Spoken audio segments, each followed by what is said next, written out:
Welcome to Country Fried Rock, where we talk with musicians to find out what inspires their creativity. Country Fried Rock, music uncovered. My guest today on Country Fried Rock is Margo Price of Buffalo Clover. Hi, Sloane. It's Margo. Thank you so much for being with us on Country Fried Rock. Thank you. How did you learn to play music originally? Well, I started taking piano when I was pretty young. My parents don't really play or anything, but my grandparents and great-grandparents, they all played. And so my parents got me piano and started getting me taking lessons and everything. And I wanted to learn my own songs. You know, I wanted to learn songs that my piano teacher wasn't teaching me. So after about 7 years, my mom was just like, I don't know, you don't really seem like you want to do it anymore. And so then I ended up getting a guitar and just kind of teaching myself how to play. But I always did, you know, like chorus and all that kind of stuff, like show choir and stuff like that. But it really was kind of a therapeutic thing for me, I think, from the get-go. I kind of started, like, writing my own songs when I was really young, even before I knew how to, like, put music to them. And I had, like, all these horrible little tapes of me singing a cappella. And I used to do a lot of, like, dance and theater and stuff like that. Then I just really decided that I didn't want to do that so much anymore, and I just wanted to play. So kind of gave up all my other 20,000 hobbies, all the sports and cheerleading and all that, and decided I was going to play guitar. And now, and in the project I'm playing in now, I really just sing mostly. I mean, I write a lot of the songs on guitar, on piano, but then I end up just kind of singing. I still play on some of them. When you first jumped over to guitar and you were writing your own stuff, what were you listening to that was influencing where those early things were coming from? Hard to say. A lot of it is embarrassing because I think that, you know, the 80s were just such a bad time for music, and like early 90s and stuff like that. But I remember one of the first songs that I remember hearing when I was like maybe 10 or 11 was that Statler Brothers song, Counting Flowers on the Wall. Oh, yeah. And I don't know why I thought that song was so cool, and my mom hated it because it, you know, it said like smoking cigarettes and all that, but I thought that was like the coolest song. But, you know, I listened to a lot of bad stuff too. I mean, I was, of course, like Alanis Morissette was awesome, and Fiona Apple, and not that there's anything wrong with them, but I just don't really relate to it much anymore. But yeah, I was big into Fiona Apple, and I mean, I always, you know, my parents listened to a lot of like 60s, 70s type of music, and so I always had that kind of in the background, but I didn't really think it was cool until, you know, I was about 20 or something. What was it that you could handle listening to that your parents were playing? My dad always had the Beach Boys on, and I really liked that. But then after a while, I got really tired of it. And I'd always be like, can we put something else on, you know? And I mean, when I was like 13, 14, I was like into rap and, you know, all the stuff that teenagers get into. So I really like, you know, I'd be like, oh, I want to listen to Eminem and all this stuff. And my mom was like, what are you doing? This is horrible music. We always kind of could agree on something. I think it's just that, like, those early teenage years that were hard to understand where I was coming from or where they were coming from. As you were writing these early guitar songs yourself, where did that lead for you? I really just got into folk music, and I wanted to be like Joan Baez or Joni Mitchell, or, you know, and the Bob Dylan. Like, when I found Bob Dylan, it was like right about when I moved to Nashville. I mean, I'd always, you know, heard of him, and I'd heard his main hits, but somebody gave me like the essential Bob Dylan, and I didn't have a job yet down here. I was like staying alone. I'd wrecked my car, so I had no way to get anywhere. Like, I was living in Antioch. It wasn't even Nashville. It was 20 minutes outside of Nashville.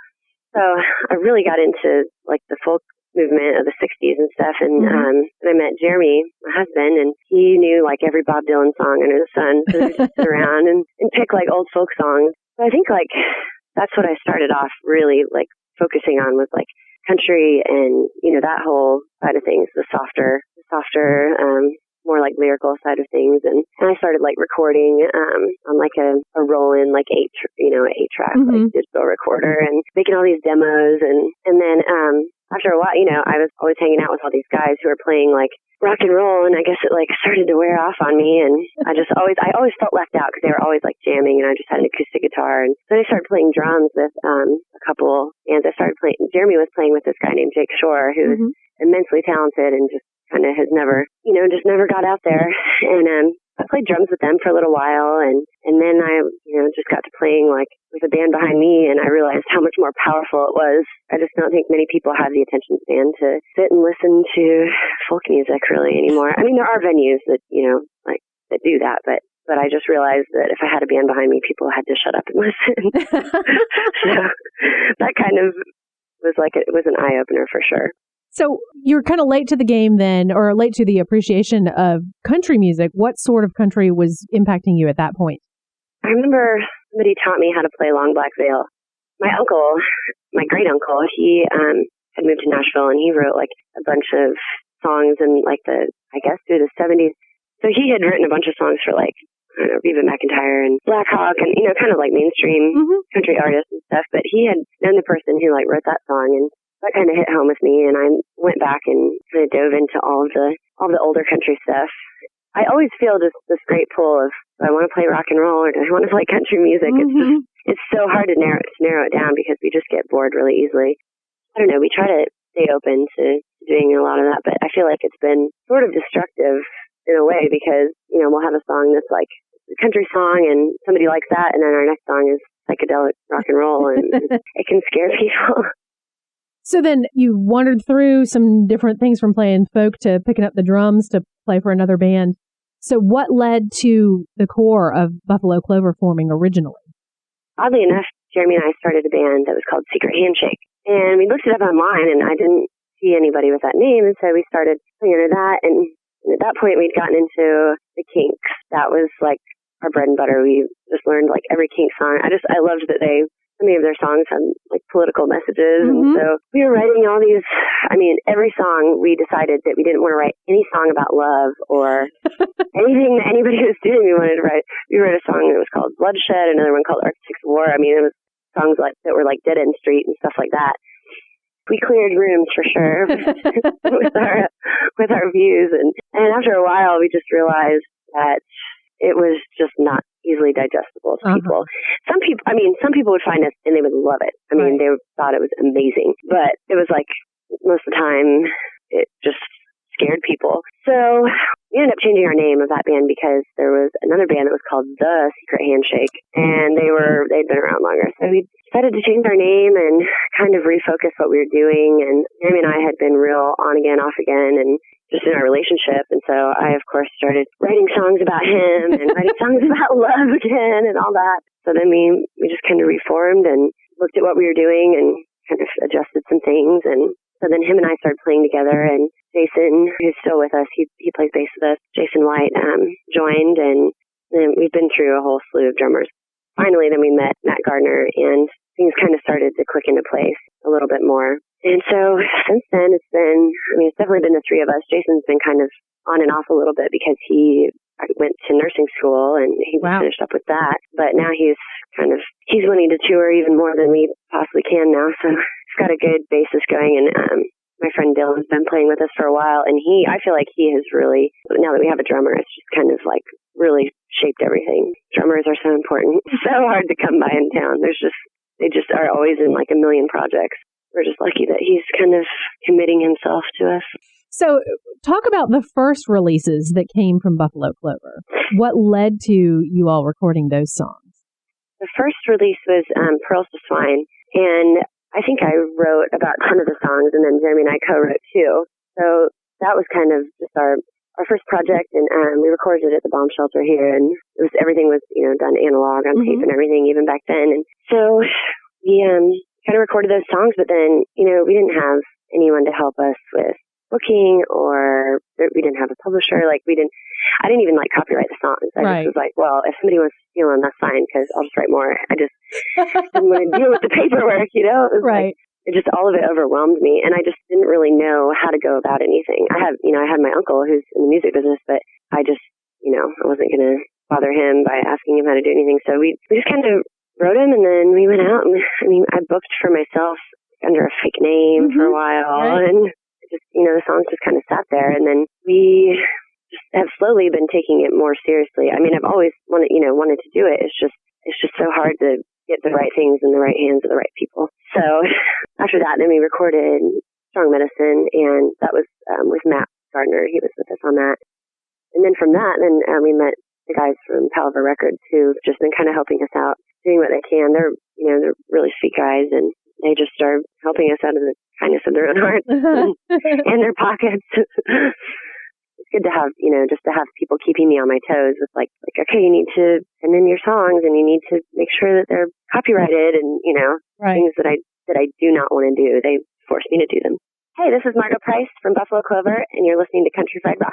The creative versus the business end. Yeah, exactly. And I feel like that's what we've been lacking for so long, is I just don't have the patience to do it. I mean, I get online and I do some stuff, but it's like pulling teeth to get me to fill out anything. I've heard a little bit of Pearls to Swan, and then I've heard all of Strong Medicine. So what led to the changes that led to this third record, Lowdown Time?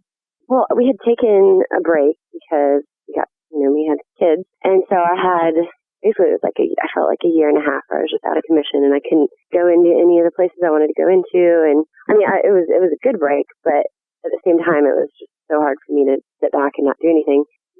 We've had a really rough year, and out of that came a lot of writing and also a lot of therapy in the writing, because after a certain point you're like, okay, well, do we keep going on with this or do we quit? But the answer in the end was, we just can't, because I just don't know what else to do with myself. Right. But it's been really good to have it as a tool, because we've just had a really hard year. We lost our son. I had twins, and I lost one of them. Oh my goodness! At 11 days old. So it's kind of been the only thing that keeps us going. But after that happened, it was like, all right, well, maybe this just isn't even important anymore. Yeah. But in the end, it was good that we kept writing and we kept going. But I think really also with Lowdown Time, it was kind of wanted to try to get more of a cohesive sound. So there were no banjos, there were no acoustic guitars, mandolin, fiddle, all the stuff I had used before that was like tied together rock and country and all that. Mm-hmm. We'd have a song with like really crunchy electric guitar and heavy drums, and then it'd be like, well, let's just throw a fiddle on there. But we just tried to give everybody like something that was just, you can put it on and it is what it is. It's not 40 different things, or maybe it is. I don't know. It's funny to me that it's on Americana radio, and I'm like, well, we were trying to be really rock and roll here. I don't know. Well, so did that direction then come from you all, or did it come from working with someone in the production process? I think it came from us, but we, our friend Andrea Tokic, who runs the bomb shelter, he doesn't claim to be, but he is also, a producer, and he has the best ideas. He's always, having us try different things and trying to get the best sound for us. And, he did put some direction into it, and he was the one all along who was like, you need to have this guy Dylan playing drums with you. And I'd always be like, no, we got a drummer, because, Dylan usually gets hired for session work. And so we just were like, no, we're not going to pay anybody if we can get someone to do it for free. So that kind of, worked itself out in the end, because he's definitely along for the ride now. I think a couple of things that came out of the sound were our friend Michael Holscher, who's been on tour with Wanda Jackson, did like almost all of the keys on the album. And so he'd be like, we had the one song, St. Kathleen, which is kind of, it's kind of got more of a country rockabilly feel, but he put like Farfisa on it, which is something you'd hear like on a Doors record. Right. I think everybody just kind of chipped in to make it sound the best that it could. Jeremy and I are good songwriters, but I think as far as musicianship goes, we're the weak link in the band. It's hard in Nashville, everybody's just always up on their chops. So we try to keep up, but we're just songwriters. So how does that process work for you all with writing your own stuff and then ones that you end up collaborating together on as a married couple? It gets hard. We get a little competitive with each other, I'd say. I wrote the second song on the album is For Me, and I wrote it all by myself. I mean, the chords and everything, but it was like a waltz. It was like a country waltz. And he's like, no, I think, we should change the tempo. So then it does, it becomes a co-write. And other times, we'll have a song in mind that we really like, and we need something in that kind of tempo or that vein. And so we'll sit down, and then sometimes it's like we just go into this, I don't even know what you call it. We'll just start writing, and then the song's written, and we go back 2 months later, and it's like, who wrote this line? Who wrote this change? I don't know. It just becomes like an argument over who wrote what. And we need to just have a tape recorder on and the whole time settle the score.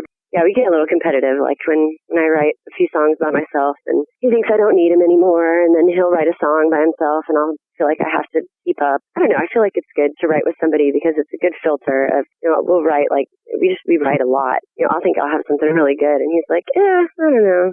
I think we keep each other on our toes for sure.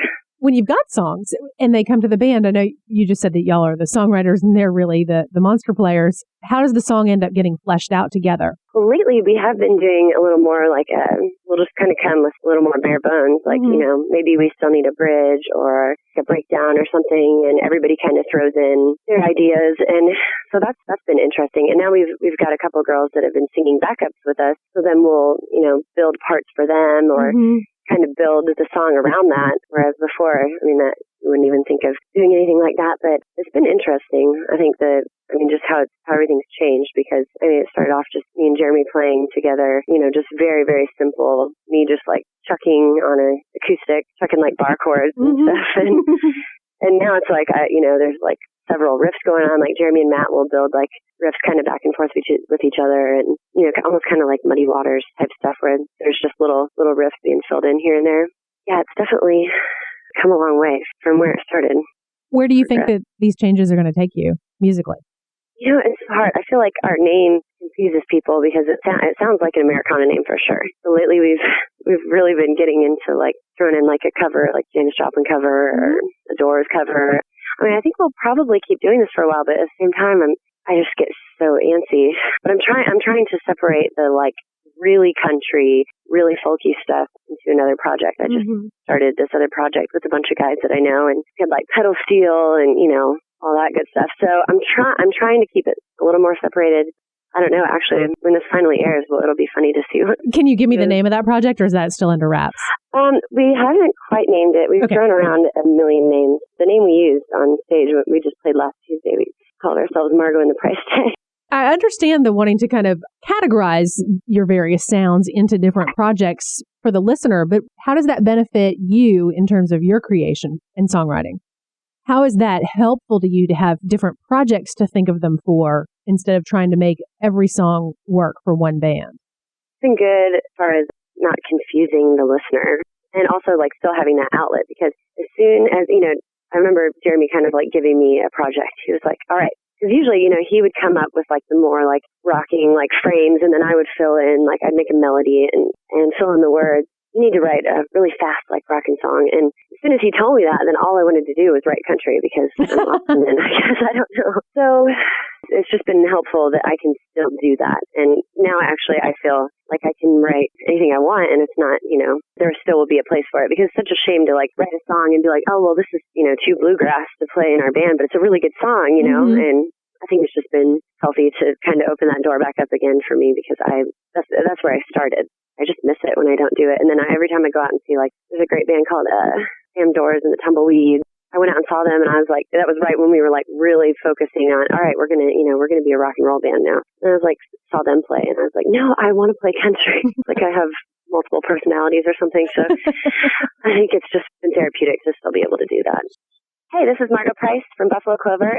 Buy our latest record, Lowdown Time, at www.buffaloclover.com. You've got this record out, came out this summer. What is it that you hope for with it over the next year or so? I really hope that we can keep our attention focused on it enough that we keep playing it, because playing out live and stuff, because I feel like we just want to keep ourselves from getting bored. But I know, most people like put out an album and then they play the songs, like the same set every time for like a year. I think that the reason that we don't do that is because we play so many shows in Nashville, and we have so many of the same people come out that I don't want the crowd to get bored. But I want to try to tour as much kind of like regionally as we can in this little pocket of the Southeast, the coast. And I just really want to be able to focus on marketing it, because we just have never really done that before. And I feel like this is something that is a lot more easily digestible than anything we've put out.